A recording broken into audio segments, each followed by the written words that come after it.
கண்களை மூடி அவருடைய வாயை விரிவாய் திறந்து இயேசுவே என்னை நிரப்புங்க என்று கேட்போம். பரிசுத்த ஆவியானவர், I welcome you, Holy Spirit, in this place. Holy Spirit, you take control of this place. You touch each and everyone in this place. You sweep this place with your power. Holy Spirit, you take control of this place. You take control of our beloved people. You sweep this place with your mighty power. The power that breaks every yoke, every bondage, every curse. In the mighty name of Jesus Christ of Nazareth name. Hallelujah. I welcome you, Holy Spirit. I welcome you, Holy Spirit. Ella vaaya tharandu. Hallelujah. Hallelujah. Yesu nallavar. Hallelujah. வாயை நல்ல விரிவாய் திறக்கும் போது அவர் நிரப்புகிறவராய் இருக்கிறார். குறை குற்றங்களை மன்னிக்கிறவராய் இருக்கிறார். பாவங்களை மன்னிக்கிறவராய் இருக்கிறார். Hallelujah. நல்லவர். அல்லேலூயா. சரி, ரோமர் 5:3-4. அது மாத்திரமல்ல, உபத்திரவம் பொறுமையையும் வாழ்க்கையில உபத்திரம் இல்லைன்னு சொல்லி நான் பிரசங்கம் பண்ண மாட்டேன். உபத்திரம் உண்டு. ஏன்னா இயேசு சொன்னார் யோவான் 16:33.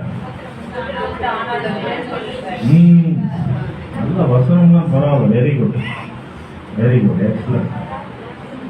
உலகத்துல உபத்திரம் உண்டு. திடன் கொள்ளுங்கள், நான் உலகத்தை. அப்ப அவர் ஜெயிச்சாரு. நமக்கு அந்த வல்லமைய,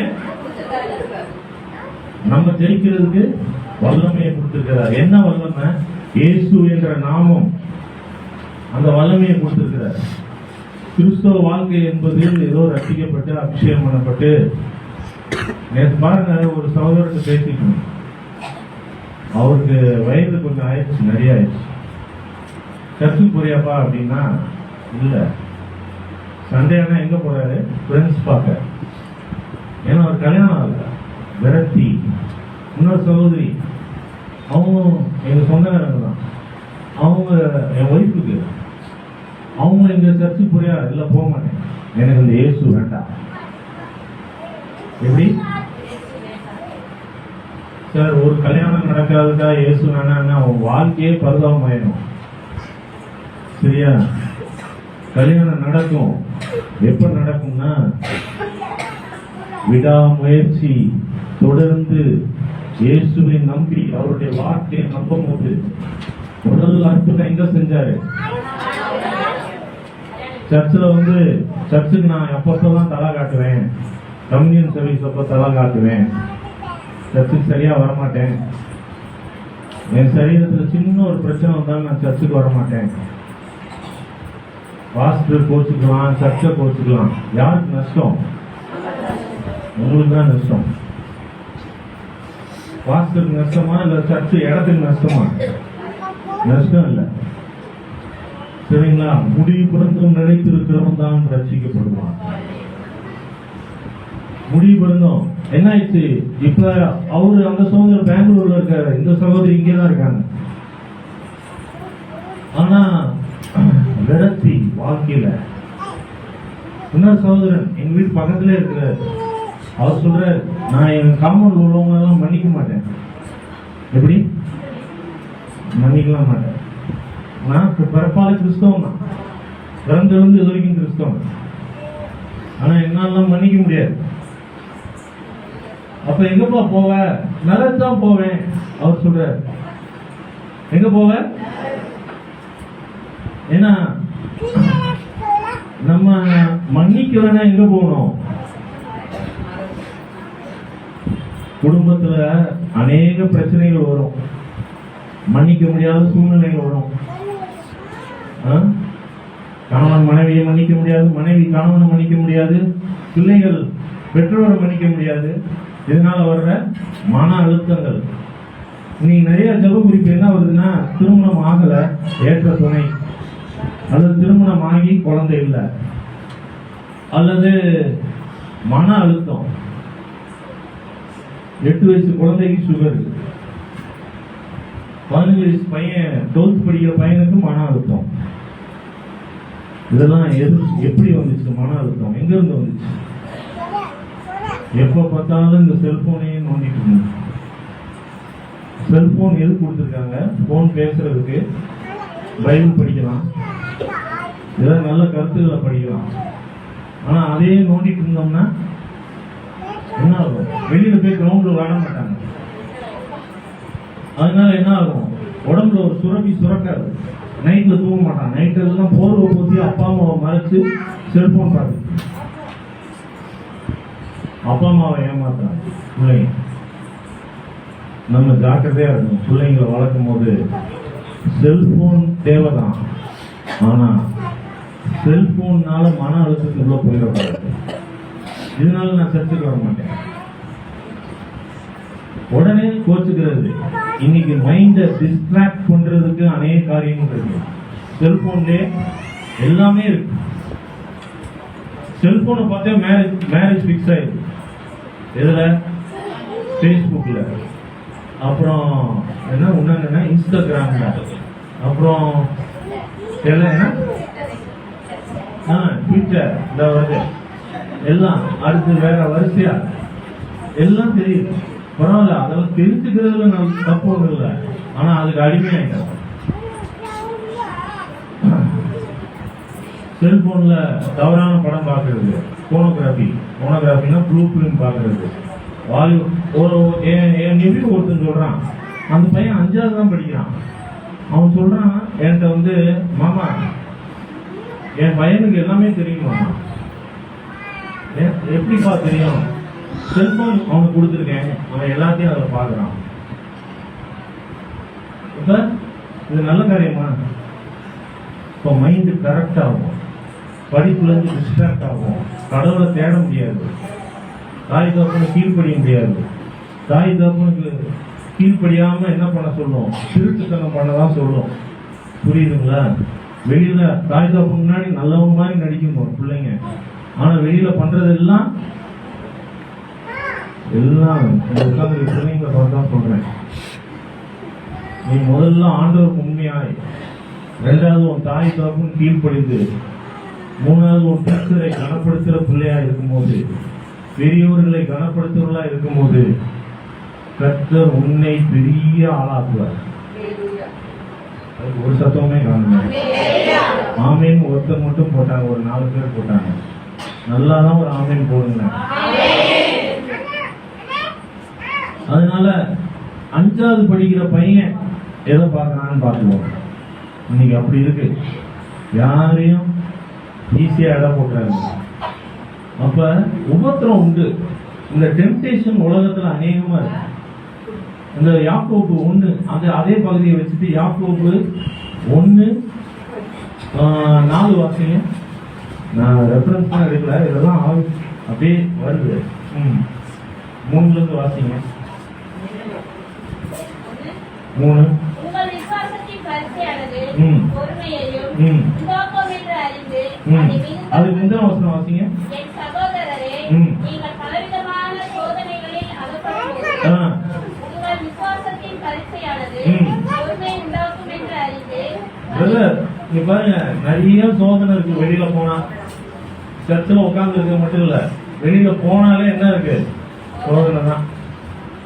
ஷாப்பிங் மாலுக்கு போனாலும் சோதனை காத்திருக்கும். இப்ப நாடகம் பார்த்தா என்ன வரும்? நல்லது வருமா? வராதா? ஆனா நம்ம பார்க்கிறோம், கரெக்டா டிவி போட்டு சித்தி வந்துட்டான், சித்தப்பா வந்துட்டான், என்ன வேற என்னமோ உட்காந்து கரெக்டா அந்த நேரத்துக்கு சாப்பாடு இருக்கும் இல்லையோ, டிவியை போடு, ஆன் பண்ணு, பாரு. இதெல்லாம் எந்த விதத்திலையும் வீட்டுல உட்கார்ந்து இருக்கிற சிஸ்டர்ஸ் சொல்றேன், வேற ஒரு ஹோம் மேக்கர் வீட்டுல இருக்கிறீங்கன்னா, ஹவுஸ் ஒய்ஃப், ஆண்டவரை தேடும். உங்க கணவருக்காக ஜெபம் பண்ணுங்க, உங்க பிள்ளைகளுக்காக ஜெபம் பண்ணுங்க, உங்க பேர பிள்ளைகளுக்காக ஜெபம் பண்ணுங்க. இதை விட்டுட்டு நம்ம தேவையில்லாத காரியங்கள்லாம் ஒன்னும் நல்லா இல்லை. ஏதாவது நாடகம் நல்லா இருக்கா? அவன் உன்னார் கொண்டாடிக்க போயிட்டான், இவ அந்த புருஷன் விட்டு உன்னார் சண்டை போயிட்டான். இதுதான் நாடகம். ஆனா இதை பார்த்து சிரிச்சுக்கிட்டு கேட்டா அப்ப இதெல்லாம் பார்க்க கூடாது. வாசிங்க. உங்கள் விசுவாசத்தின் பரிசையானது ம். பொறுமையை உண்டாக்குவோம் என்று அறிந்து அதை மிகுந்த சந்தோஷமாக எண்ணுங்கள்.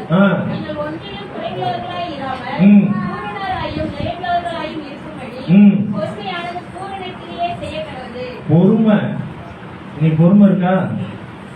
இல்ல. ஒத்துக்கிறேன். பொறுமை இருக்கா? இல்ல. எத்தனை பேருக்கு பொறுமை இருக்குன்னு சொல்றோம்? கை தூக்கணும் பாப்போம்.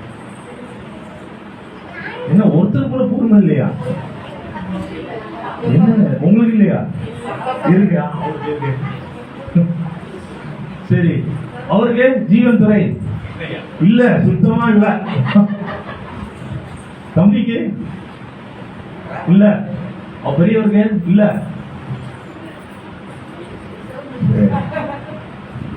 அதுக்கப்புறம் ரொம்ப எம்பாரசிங்கா இருக்கும். ஒவ்வொருத்தரையா கேட்டுட்டு வந்தா டைம் ஆயிடும். அதனால வேண்டாம். ஆனா நான் பொதுவா சொல்றேன், பொறுமையா இருந்தா பூமி ஆகலாம். பொறுமையா இருந்தா ஒரு குடும்ப தலைவனும் சரி, ஒரு குடும்ப தலைவியும் சரி, உடனே மனைவிதான் பொறுமையா இருக்குன்னு சகோதரர் சொல்லாதீங்க. அந்த கதையெல்லாம் வேண்டாம். எல்லாம் வயசு வருஷா 2 பேரும் தான். மனைவியும் பொறுமையா இருக்கணும், கணவனும் பொறுமையா குடும்பத்தை நடத்துனீங்கன்னா உங்க பிள்ளைங்க உங்களை பார்க்கும். எக்ஸாம்பிளா நீங்க தான் ரோல் மாடலுங்க. சின்ன பிள்ளைங்களா வளர்ந்து வரும்போது நீங்க தான் ரோல் மாடல் மாதிரி இருப்பீங்க. அவங்க உங்களை பார்ப்பாங்க. அதுக்கப்புறம் தான் இயேசுன்னு சொன்னா அதை இயேசுவை ஏத்துக்குவாங்க. நீங்களே ரோல் மாடலா இல்லைன்னா எப்படி ஏத்துக்குவாங்களா? அப்ப நம்ம பொறுமை ரொம்ப முக்கியம். புரியுதா? சபைக்கு ஒழுங்கா வரணும், நல்லா ஊழியர் அவருக்காக ஜெபம் பண்ணணும், அவர் குடும்பத்துக்காக ஜெபம் பண்ணணும், எல்லா இதுலயும் கலந்துக்கணும். சரிங்களா? கலந்துக்கணுமா வேணாமாங்க? ஏதோ நான் மட்டும் ஏதோ இங்கிருந்து சொல்லிட்டு இருக்கேன், நீங்க பாட்டுக்கு உட்கார்ந்து அப்படியே நீ சொல்றது சொல்லு, நாங்க செய்யறதுதான் செய்வோம் அப்படின்றீங்க. அப்படி இல்லைங்க. தயவு செய்து பொறுமையா வாசிங்க.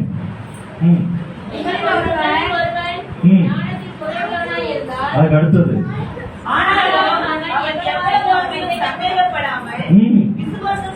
பரவாயில்ல, நல்ல போட்டி. Very good.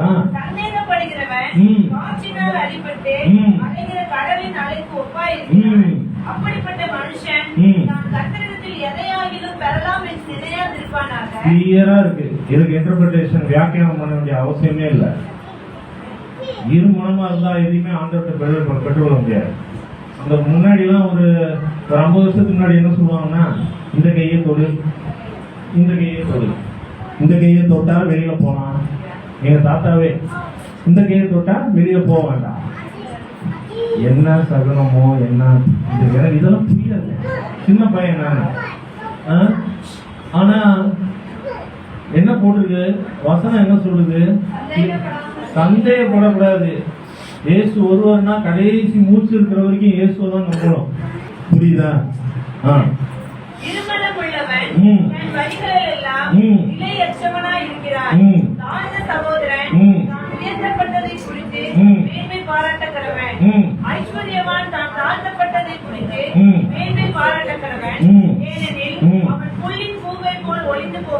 ஐஸ்வர்யவான்.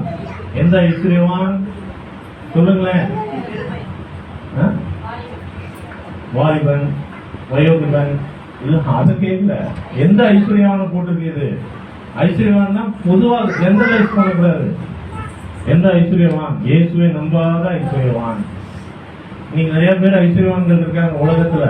இயேசுவை நம்பாதவங்களும் ஐஸ்வர்யவான்களா இருக்காங்களா இல்லையா?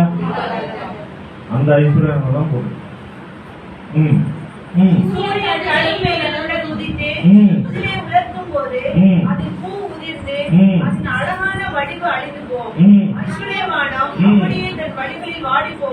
ஐஸ்வர்யவான் என்ன பண்ணிடுவான்? ஒரு சின்ன இது தாங்க முடியாது. கொரோனாவுக்கு 3/4 பேர் செத்தது யாரு? அது மட்டும் சத்தமா சொல்றீங்க. அவன் ஏன்னா இயேசுவை நம்பல. அவன் தான் ஐஸ்வர்யத்தை நம்பினான், தான் சுய தொழிலை நம்பினான், தான் பேங்க் பேலன்ஸை நம்பினான். அதனால என்ன ஆயிடுச்சு? ஐஸ்வர்யவான் மறித்து போயிட்டு. ஆனா கர்த்தரை நம்பி ஒருத்தன் கர்த்தருடைய ஆசீர்வாதம் ஐஸ்வர்யத்தை தருன்றவங்க நல்லாதான் இருக்கிறாங்களா இல்லையாங்க? மெல்லதான் வருது சத்தம். ஒருத்தவங்க மட்டும் கை தூக்கி சோதனையை சகிக்கிற மனுஷன் பாக்கியவான். அதுதான் சோதனை வரும், எல்லாருக்கும் சோதனை வரும். பாவ சோதனை, அக்கிரம சோதனை, மீறுதல் சோதனை, கீழ்ப்படியாத சோதனை, பெருமை சோதனை, கோப சோதனை, வைராக்கியம், வீண் வைராக்கிய சோதனை, எரிச்சல் சோதனை. நான் செத்தாலும் அவன்கிட்ட பேச மாட்டேன். இந்த மாதிரி இந்த வீண் நிறைய பேர். நானு செத்தாலும் பேச மாட்டேன். செத்து போன கூட பேச முடியுமா? யோசிக்கணுங்கள. ஆனா செத்தாலும் நான் செத்தாலும் அவன் மூஞ்சில முடிக்க மாட்டேன். இதெல்லாம் ஆண்டவர் கேட்டாரா? கேட்கல.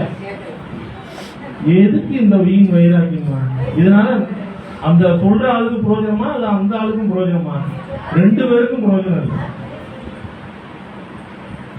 அப்ப சோதனை பல விதத்துல வரும். ஒண்ணு, ஆண்டவர் உங்களுக்கு விசுவாச சோதனை கொடுப்பாரு. ஆண்டவர் விசுவாசத்துலதான் சோதிப்பாருங்க. அதுக்கப்புறம் அதை வாசித்தீங்கன்னா உங்களுக்கு புரியும் யாக்கோபுல.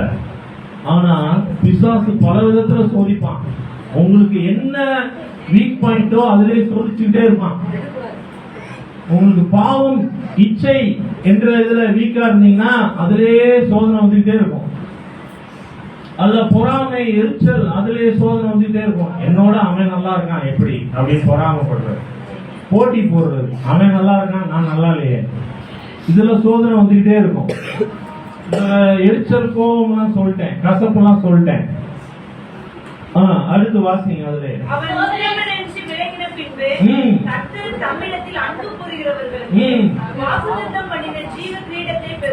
இப்பதான் ஜீவ கிரீடத்தையே பெறுவான்ட்டாரு.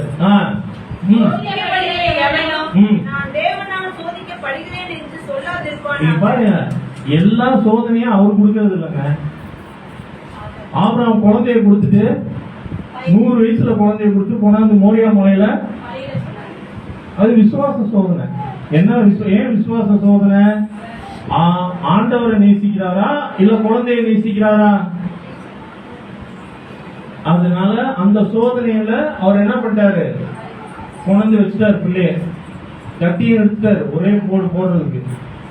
ஆனா ஆண்டவருக்கு இருந்து ஒரு சத்தம், கத்திய கீழே போடு, நீ வெட்ட வேண்டாம் உன் பையனை அப்படின்னு.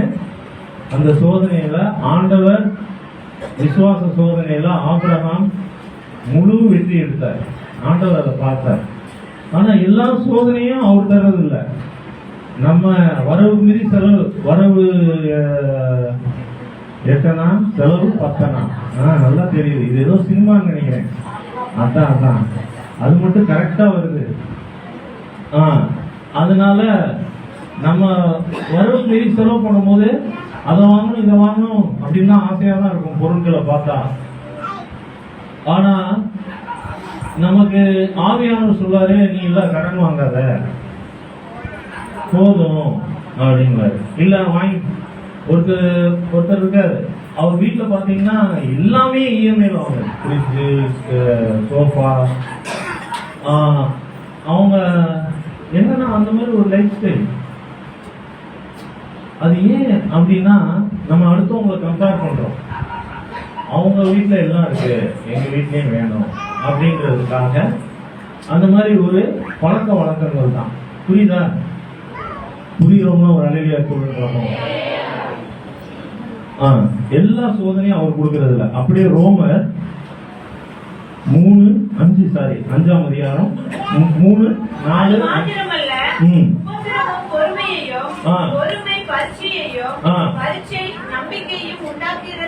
பாருங்க, உங்களை ஆண்டவர் உங்க கேரக்டரை ஒரு குயவன் கையில களிமண். கிறிஸ்தவ வாழ்க்கை என்பது இன்சைட் அவுட். இன்சைட் அவுட்னா இருதயம் எப்படி இருக்கோ அப்படிதான். இருதயத்தின் நினைவுதான் வாய் பேசும். அப்ப இன்சைட் அவுட் அப்படின்னா வெளியில போடுற, இப்ப நான் போட்டிருக்க ஒயிட் ஷர்ட் ஒயிட் பேண்ட்னால நான் நல்லவர் கிடையாது. கரெக்டா? ஆமான்னு சொல்லுங்க. என் இருதயத்தை அவர் பாக்குறாரு. அதுல அவர் என்ன பண்றாரு? பார்த்து நிதானிச்சு இவன் ஊழியத்தை செய்வானா செய்ய மாட்டானா, பொறுப்பை கொடுத்தா செய்வானா, எல்லாம் ஒரே நாள்ல வரல. ஆமா, அந்த பொறுமை வர்ற வரைக்கும் காத்திருக்க. பொறுமை ரொம்ப அவசியம் ஊழியத்துல. அந்த பொறுமை ஆன பிறகு என்ன பண்ணுவாரு, எல்லா வரங்களும் ஆபரேட் ஆகும், எல்லா கனிகளும் ஆபரேட் ஆகும். புரியுதுங்களா? அப்ப இந்த வாசிங்க. பாராட்டுகிறோம். மேலும் நமக்கு அருளப்பட்ட பரிசுத்த ஆவியினாலே தேவ அன்பு நம்முடைய இருதயத்தில் ஊற்றப்பட்டிருக்கிறபடியால் பெர்சிவரன்ஸ். இன்னைக்கு நான் சொல்ல வந்த தலைப்பே பெர்சிவரன்ஸ். நீ எழுதிக்கலாம் செய்தி தலைப்பு. அப்படின்னா என்னன்னா விடாமுயற்சி. பெர்சிஸ்டன்ஸ். பெர்சிஸ்டன்ஸும் பெர்சிவரன்ஸும் ஈக்குவல் மீனிங் தான் சினானிம்ஸ்ல. அப்படின்னா என்னன்னா விடாமுயற்சி. உடனே கோச்சு கூடாது. நான் உங்களை எல்லாரையும் திட்டுறேன்னா அடுத்த வரை ஐயாட்ட போய் கம்ப்ளைண்ட் பண்ணக்கூடாது, இவரை உள்ள சேர்க்காதீங்கன்னு. புரியுதா? கரெக்டா? இப்ப நான் உங்களை எல்லாரையும் திட்டுறேன்னு வச்சுக்கோங்க, இங்க இருக்கிற எல்லாரையும் ஒரு ஆள் விடாம எல்லாரையும் நான் திட்டுறேன்னு வச்சுக்கோங்க. நான் முடிஞ்சு போனதுக்கு அப்புறம் என் பின்னாடி நான் என் முன்னாடி சொல்லாம போய் நான் என்னுடைய இடத்துக்கு நான் போன பிறகு ஐயா இவரை சேர்க்காதீங்க எல்லாரையும் திட்டுறாரியா, கண்டிப்பா அங்க வருது. இயேசு பரிசேயனையும் சரிசேயனையும் கடிந்து கொண்டார். ஏன்? என்ன மனம் திரும்பல? சொல்லுங்க, ஒருத்தரே கேட்போம், எடுத்துக்கலாம்ல. சொல்லுங்க, எதுக்காக பரிசேயனையும் சரிசேயனையும் கடிந்து கொண்டார்? தெரியல. சொல்லுங்க, தெரியல. சரி, இங்க யாராவது சொல்லு, சின்ன பிள்ளைங்க சொல்லுங்க. சொல்லுங்க, இங்க யாராவது பைபிள்லாம் நல்லா வாசித்தீங்களே, இப்ப ஒரு சவுண்டிங் நானுமே. பரிசேயனையும் சரிசேயனையும் எதுக்குங்க கடிந்து கொண்டாரு? அவங்க 5 புக்கை கரைச்சு குடிச்சவங்க. ஆதியாம், யாத்ராவும், லேவியாரமும், என்னாவும், உபாகமும், போய் பைபிள் செமினரி, ஹீப்ரு, அதாவது தோரா, ஹீப்ரு புக்கை கரைச்சு குடிச்சவங்க.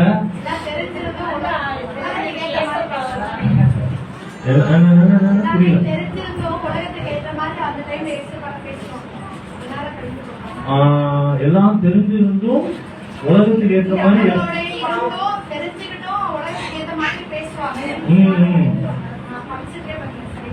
சரியா ஞாபகம். சரி, வேற ஏசப்பாவை பின்பற்றல, அவருடைய அன்பை புரிஞ்சுக்கல. யார? அவங்களே மேன்மைப்படுத்திட்டாங்க.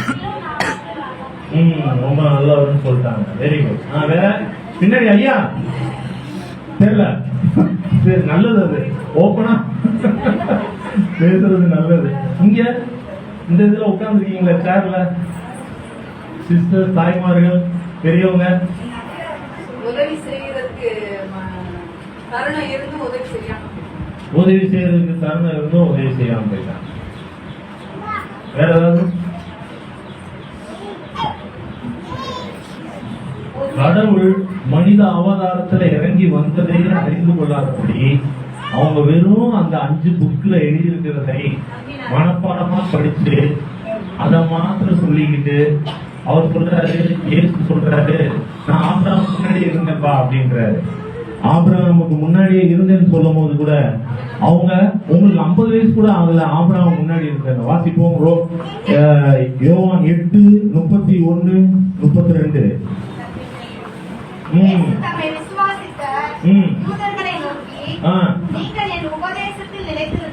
உபதேசத்தில் நிலைத்திருந்தால் அவ்வளவுதான். ஆனா உபதேசத்தில் நிலைத்திருந்தாங்களா? அந்த பரிசேயர் சரிசேயர் நம்பல. ஏன் நம்பல? அவங்க என்ன பண்ணாங்க? அவங்க யூதர்கள் தான் தெரிந்து கொள்ளப்பட்ட கோத்திரம், அவங்க தான் வாக்குத்தத்தத்தின் பிள்ளைகள், அவங்க அந்த 5 புக்கு தோரா அதை மட்டும் படிச்சு சொல்லி அதன்படி பண்ணிட்டு இருந்தாங்க. ஒழிய கடவுள் மனித அவதாரத்துல வந்திருக்கிறதே புரிஞ்சுக்கல. அவர் செய்யற அற்புதங்களும் அதிசயங்களும், பேய்களை துரத்துறார், காற்றையும் கடலையும் அகற்றார், அமைதலாயிற்று. இப்படி ஒரு மனிதரை கூட நான் பார்த்தது இல்லைன்றாங்க. அவர் சொல்றாரு நானே ஜீவ அப்பம்ங்கிறாரு. எப்படி நீங்க ஜீவ அப்பம் சொல்றீங்கன்னு கேக்குறாங்க. அப்ப நம்ம பொறுமையா இருந்தோம்னா, விடாமுயற்சி இருந்தோம்னா, நம்ம வாழ்க்கையில நம்ம கொடுக்கப்பட்ட வாக்குத்தத்தம் எல்லாம் நம்ம நிறைவேறும். நம்ம தான் அவர் கொடுத்த வாக்குத்தத்தத்தை நிறைவேறாதபடி நம்மளுடைய வாயினால பாவம் பண்ணிக்கிட்டே இருக்கிறோம். என்ன பண்றோம்? கோபத்துல திட்டுறோம், கெட்ட வார்த்தையில திட்டுறோம், சாபம் போடுறோம். எத்தனை பேர் சாபம் போடுறீங்க? ஒண்ணுமே போட மாட்டீங்களா? ரொம்ப நல்லவங்களா இருக்காங்க, கிரேட், ரொம்ப நல்லவங்களா. எத்தனை பேர் யாருமே நான் சாபம் பண்ணலன்னு சொல்றவங்க கை தூக்கணும் பார்ப்போம். Very good. ஒருத்தர் கை தூக்கணும். தம்பி கை தூக்கிட்டார், சூப்பர். சரி, சாபம் நம்ம போடுறது இல்ல, நான் சும்மா இருந்தாலே சாபம் வந்துடும். சரியா? அதனால சோம்பேறித்தனமா இருந்தாலே எல்லா தரித்திரம் சாபம் அந்த சோம்பேறித்தனம் ஒரு பெரிய சாபம். தரித்திரம் ஆட்டோமேட்டிக்கா வந்துடும். அப்புறம் பணம் வரல, ஆசீர்வாதம் வரல அப்படின்னு சொல்றதுல நல்ல சுறுசுறுப்பா இருக்கிறவன் நல்ல ஞானமா இருக்கும். நம்ம என்ன வாசிட்டு இருந்தோம்?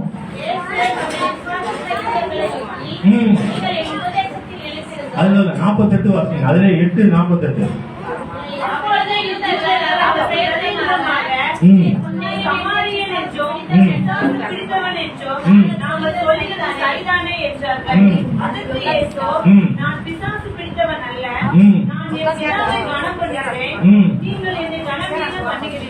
இதுதான் பரிசேயன் சரிசேயனுடைய வேலை. எப்பொழுதுமே இயேசுவை கனவீனம் பண்றது, மரியாதை கொடுக்கறது இல்ல. இப்படிப்பட்ட வேலையை தான் என்ன பண்ணாங்க பரிசேயர்கள். பரிசேயர்கள் யாருன்னா, யாரா சொல்லுங்க பார்ப்போம். சதுசேயர்கள் யார்? சதுசேயர்கள் உயிர்த்தெழுதலை நம்பாதவர்கள். பரிசேயர்கள் இயேசுவே முன்னாடி இன்னும் கூட அவரை நம்பல. அவர் தான் தேவகுமாரன் சொல்லி நம்பவே இல்லை. அவர் ஏதோ சொல்லிட்டு இருக்காரு, நம்ம ஏதோ கேட்டுட்டு இருக்கோம். புரியுதா புரியலையா? புரிஞ்சவங்க ஒரு அல்லையா சொல்லுங்க பார்ப்போம். அவ்வளவுதான். அப்ப நிறைய பேர் புரியலன்னு அர்த்தம். அப்ப 8:40 வாசிங்க சீக்கிரமா.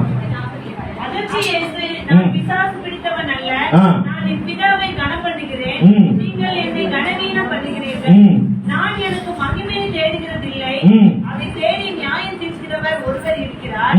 ஒருவன் என் வார்த்தையை கைக்கொண்டால் அவன் என்றென்றைக்கும் மரணத்தை காண்பதில்லை என்று மெய்யாகவே வார்த்தை. என் வார்த்தை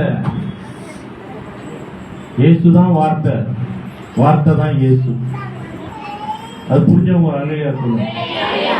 ஆதியிலே வார்த்தை இருந்தது, அந்த வார்த்தையே தேவனாயம். வார்த்தை யாருன்னா இயேசு.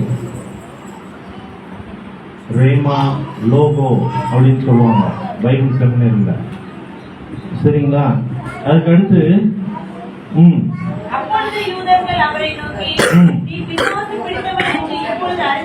பாருங்க, திருப்பி யூதர்கள்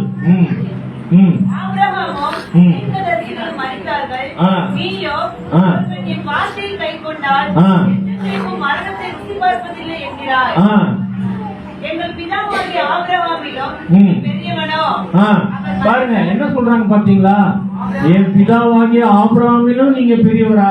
அப்ப பாருங்க, ஆபிரகாமுக்கு மரியாதை கொடுக்குறாங்க, மோசேக்கு மரியாதை கொடுக்குறாங்க, ஆனா மரியாதை அப்படிதான் இருக்கு இன்னைக்கும் காலங்கள். வாசிங்க.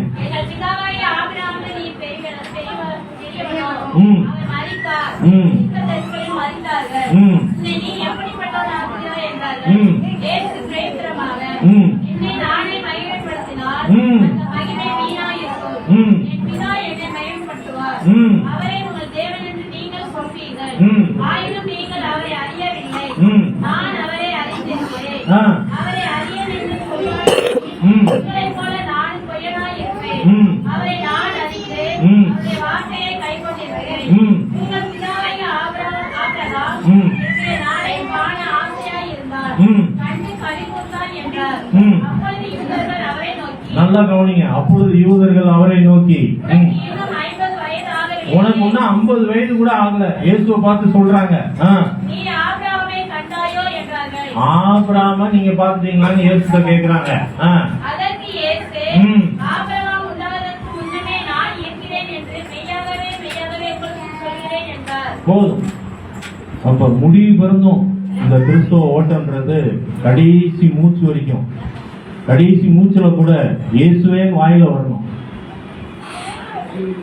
வருமா வராதா? இல்லை. ஆனா பேதுரு என்ன சொன்னாரு? நான் உயிரே கொடுப்பேன் அப்படின்னாரு. ஆனா 3 தடவை மறுத்துருக்காரு. அந்த மாதிரிலாம் எதுவும் எடுத்துறாதீங்க. நான் உயிரே கொடுப்பேன் இயேசுக்காக, அந்த மாதிரி இதெல்லாம் பண்ண பல வேண்டாம். அவர் சொல்ற எழுதி வைத்திருக்கிற அந்த வார்த்தையின்படி வாழுங்க, அதை நடைமுறைப்படுத்துங்க, அதை பிராக்டிஸ் பண்ணுங்க உங்க வாழ்க்கையில. சரிங்களா? அது என்ன எழுதி இருக்கோ இந்த வார்த்தை, அதன்படி வாழுங்க. அதன்படி வாழ ஆரம்பிக்கும் போது உங்க வாழ்க்கையில அற்புதங்கள், அடையாளங்கள் வாசிங்க. மத்தேயு 24:13.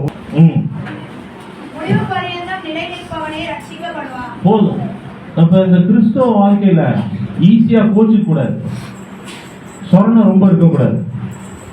நான் உங்க எல்லாரையும் திட்டாலும் என்ன சொல்லணும்? அடுத்த தடவை இவரை கூப்பிடுங்கன்னு சொல்லணும் ஐயா கிட்ட. நீங்க நல்லா இருக்கும்னு சொல்லிருங்க. சரியா? கரெக்டா ஆண்டவரை புரிஞ்சுக்கணும், கரெக்டா நீங்க ஜெபம் பண்ணணும். உங்க வாழ்க்கையில நீங்க வெற்றி எடுக்கணும். உபத்திரம் உண்டு, ஆனால் நீங்க ஜெயம் எடுக்கணும். போராட்டங்கள் உண்டு, பிரச்சனைகள் உண்டு, ஆனால் நீங்க ஜெயிக்கணும். சின்ன சின்ன விஷயத்துக்கெல்லாம் கோச்சுக்கிட்டு, அந்த ஒரு பழமொழி சொல்லுவாங்களே, எதா இருந்தாலும் முருங்கை மரம் என்ன மரத்து மேல, வேதாளம் மரத்து மேல, கரெக்டா சொல்லுங்க. அப்படின்னா சுருக்கம் எடுத்தோன்னு கோவம் வந்துட்டு சர்ச்சுக்கு வர்றது இல்ல, பாஸ்டர் கோச்சுக்கிறது, இப்படி பண்ணக்கூடாதுங்க. அப்ப லூக்கா 22:32 ஒருத்தர் ஒண்ணுக்கு நானும் உன் விசுவாசம் ஒழிந்து போகாதபடிக்கு உனக்காக வேண்டிக் கொள்கிறேன். நீ குணப்பட்ட பின்பு சகோதரரை சுரப்படுத்து என்றார். அதற்கு அவன், ஆண்டவரே, காவலிலும் தாவலிலும் பேதுரு உம்மை பின்பற்றி வர ஆயத்தமாய் இருக்கிறேன் என்றார். அதற்கு அவர் அவனை நோக்கி, பேதுருவே, இன்றைக்கு சேவல் கூவுகிறதற்கு முன்னே நீ என்னை அறிந்திருக்கிறதை 3 தரம் மறுதலிப்பாய் என்று சொல்கிறேன் என்றார். சரி, சீக்கிரம் முடிச்சிடலாம். சரி எல்லாம் சரி, அது பரவாயில்ல. சின்ன பிள்ளைங்கலாம் அவங்க பாக்குறதுக்கு ஆள் இருக்கு. நல்ல வேலை, ஸ்தோத்திரம். பேதுரு 3 தடவை மறுதலிச்சாருங்க. பயங்கரமா ஆர்வம் பேசினார். நிறைய பேர் நல்லா ஸ்டார்ட் பண்றாங்க கிறிஸ்தவ வாழ்க்கையை, ரசிக்கப்பட்டு நல்லா ஓடுது. முடியல, சில அற்புதங்கள், அடையாளங்கள் அவங்க வாழ்க்கையில நடக்கலன்னு சொல்லிட்டு பின்வாங்கி போறாங்களா இல்லையாங்க? பேதுருவே பின்வாங்கிட்டாருன்னா அப்புறம் நம்ம எல்லாம் ஏமாத்துறோம். கூட இயேசுவோட பழகினவர், சாப்பிட்டவர், உட்கார்ந்தவர், தூங்கினவர், எல்லாம் பண்ணவர் 3 தடவை எனக்கு தெரியாது மறுதலிச்சுட்டாரு. யூதாஸ் அதோட ஒரு படி மேல போய் காட்டியே கொடுத்தாங்க. அப்ப பாருங்க, ரொம்ப முக்கியம். 2 தீமோத்தேயு 2:12.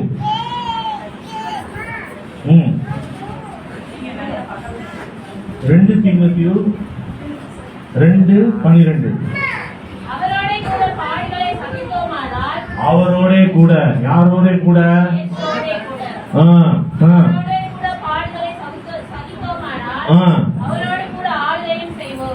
எப்படி?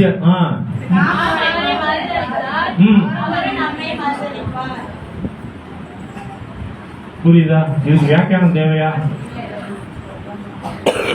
பாடுகள் இருக்கதான்னு செய்யும். இயேசுவை பின்பற்றுனா நம்மலாம் இங்க ஃப்ரீயா உட்கார்ந்துருக்கோம். நீங்க உத்தரப்பிரதேச, பீகார், ஜார்க்கண்ட், உத்தராகண்ட் இந்த மாதிரி இடத்துல போய் பார்க்கணும். மத்திய பிரதேசத்துலாம் இதையும் பேசிட்டு இருக்கும்போதே உள்ள போடுறாங்க. பேசிட்டு இருக்கும்போதே மைக்க ஆஃப் பண்ணிடுறாங்க. வேற ஒன்றுல கோயம்புத்தூர்ல எங்க சொந்தக்கார ஒருத்தர் சர்ச்சை நடத்துறாரு. அவர் ஒரு தடவை கூப்பிட்டுருக்காரு. சரி, அது என்னதான் பார்ப்போம், நானும் வரேன் இருக்கேன் சர்ச்சுக்கு. எப்படி பார்க்கிறோம் அண்ணன் இயேசு நம்மளோட இருக்கிறார். அவங்களுக்குள்ள இருக்கிறவனை காட்டில நமக்குள்ள இருக்கிற இயேசு அவனை உட்கார வச்சு பிரசங்கம் பண்ணுவான். கிராம ஊழியத்துல நடக்க கூடாது, நிறுத்து அப்படின்னா. அப்ப நாங்க சொன்னோம், இப்படி நாங்க இடம் வாங்கிட்டோம்ப்பா, காசு போட்டு என்ன சொல்றது பட்டாலாம் கொடுத்து எல்லாம் வாங்கி கட்டியிருக்கோம்ப்பா, நீங்க எப்படிப்பா நடத்தக்கூடாது? நீ உங்க கிறிஸ்தவங்களை மட்டும் கூப்பிடு, கிறிஸ்தவங்களை அறியாதவர்களை கூப்பிடாதே அப்படின்னு. நாங்க கூப்பிடப்பா, அவங்களா வராங்க.